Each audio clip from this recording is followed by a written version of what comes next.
In April 2024, Rio Grande do Sul, a state in southern Brazil, was hit by a wave of devastating floods, affecting an area as large as the United Kingdom. By mid-June, nearly 200 flood-related deaths were recorded, and more than 420,000 people were still displaced. This special reading series seeks to highlight works by authors from the region and raise funds to help with relief efforts for this extreme climate event. Please consider donating to our GoFundMe campaign by clicking on the link below the video, where you will find details about our fundraiser. My name's Beth Fowler, and I'm going to read from my translation of We All Loved Cowboys by Bensimon. All we did was take the BR 116, passing beneath bridges that showed slogans of cities we hadn't the slightest intention of visiting, or which told of Christ's return or counted down to the end of the world. We left behind the suburban streets whose beginnings are marked by the highway and which then disappear in an industrial estate or among the abandoned shacks along a stream where stray dogs crawl and rarely bark, and we carried on until the straight road turned a corner. I was driving. Julia had her feet on the dashboard. I could only glance at her occasionally. When she didn't know the words to the song, she hummed instead. "You've changed your hair," I said, glancing at her bangs. Julia replied, "About 2 years ago, Cora." We laughed as we climbed into the hills. That was the start of our journey. My car had been out of action for some time, under a silver waterproof cover, surrounded by junk in the garage at my mother's house. I pulled the cover off. It was very clean, a strange metallic blue body in the midst of all that dusty chaos. Even though the car was unfit to drive off right then, I adjusted the back of the seat and stayed sitting there. I very nearly put my hands on the wheel, but cars weren't my obsession. You ask me what model just went past, and I'll never be able to tell you. It was their mobility that appealed to me. Mobility as an end. And I thought about how obscure that is when you're first presented with a car at 18 with your driver's license in a flawless plastic sheath and that ridiculous photo with the haircut you'll regret later. All you want to do is cruise along open roads at dawn without ever getting anywhere. Or rather, your anywhere is an album to be heard in full. Your anywhere is a river you watch as you smoke, with as many friends as you can fit in the back seat. I rang Julia 4 days later from a gas station. The sky was blue, it was Saturday, the clouds glided until they scattered into pieces. I asked her to wait for me in front of the hotel.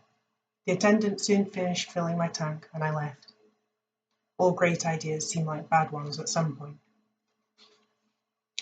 We took Julia's bag to the back of the car and positioned it in the trunk, at which point there was time to exchange a few banal questions and answers about how our lives were going.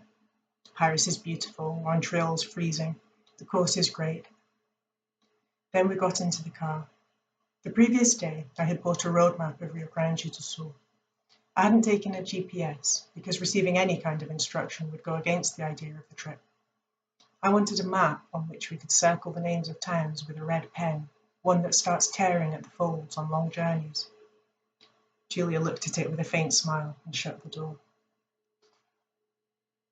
A few minutes later, we were leaving the city on the BR 116, a noisy grey line following the railroads, cutting the suburbs down the middle, which, like any exit route from any big Brazilian city, makes apparent the country's determination to emulate the United States, although what becomes even more apparent is the failure of that mission. Outside, the buildings by the edge of the road seemed as though they were being consumed by soot, broken down by a kind of urban erosion, in which 2 seconds were equivalent to hundreds of years. Some of them held advertising boards showing amateur models in rather grotesque positions, desperately striving to look attractive. Between the ages of 18 and 21, I think we must have planned the famous unplanned journey 100 times. And the day we listened to Led Zeppelin's Houses of the Holy, lying on the floor, we got carried away again over the unplanned journey. There was an infinite number of uninteresting towns to be discovered, and that album seemed like fuel for our plans for freedom. But we didn't leave the room. We didn't run downstairs. We didn't reach the car before the spark went out. It was as if you'd spent months thinking about whether to dye your hair blue, and suddenly you realised that all the time spent deliberating, analysing, imagining has ended up completely satisfying your desire to rebel. And so the trip was left for another time, a safe distance away from disappointment.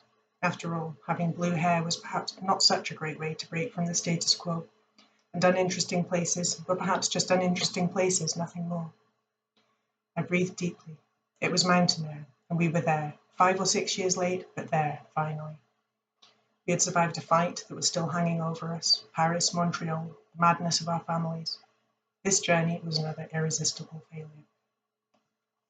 I hope you've enjoyed this reading. If you can spare any money for flood relief, please follow the link to our GoFundMe page in the description below the video. Thank you.